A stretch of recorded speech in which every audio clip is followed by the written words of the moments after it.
my brother, Dr. Roberto Tanyag. Pleasure to meet you. Nice to meet you. And his daughter, Dr. Annalyn Santos. Dora Santos. And this is the medical director of Apex, Dr. Ray Meneses. Welcome to Apex. Thank you. And Dr. Katie Enriquez. Welcome to Apex. Thank you. Excusez-moi.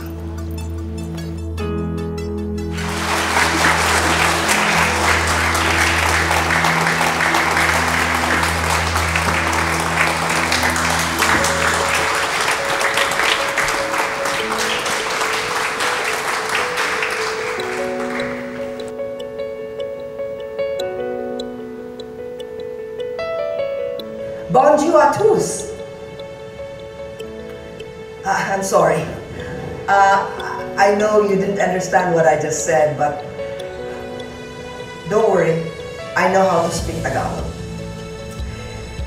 Well, in spite of the chaotic traffic and the heat on my way here, masaya pa rin ako na naging parte ako sa Apex Medical Hospital.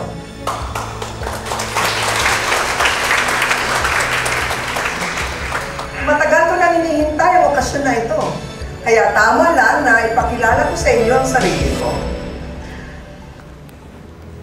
I am Madame Chantal Dubois, Dioda de Rotaque. And I am terribly happy to be here. Rotaque? That name sounds familiar. Tama ang narinig nyo.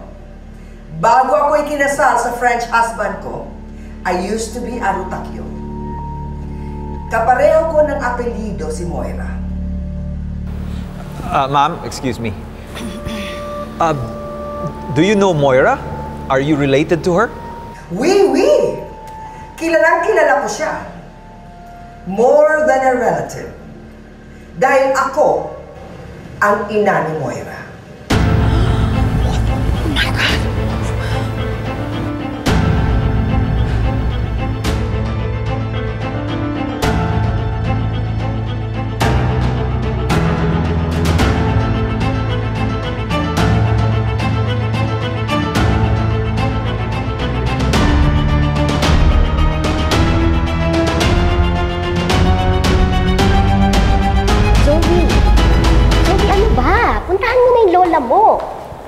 Sino ba kasing lola yan?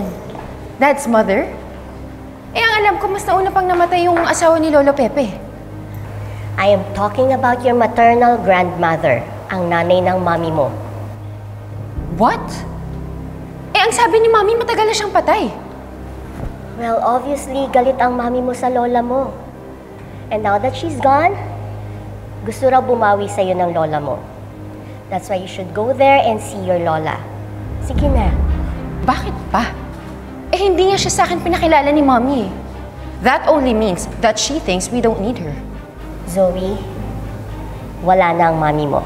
And your lola, she's the only family you have. No.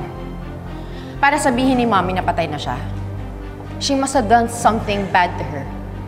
Alam mo, baka nga mas masama pa ugali niya kay Mommy. Ano ka ba, Zoe? Ayaw mo man lang ba siyang makita? Ha? Ayoko. Mom hates her. So I don't see any reason for me to see her. Kaya sorry, tita, hindi ako sasama sa'yo. Ay, nako, Zoe.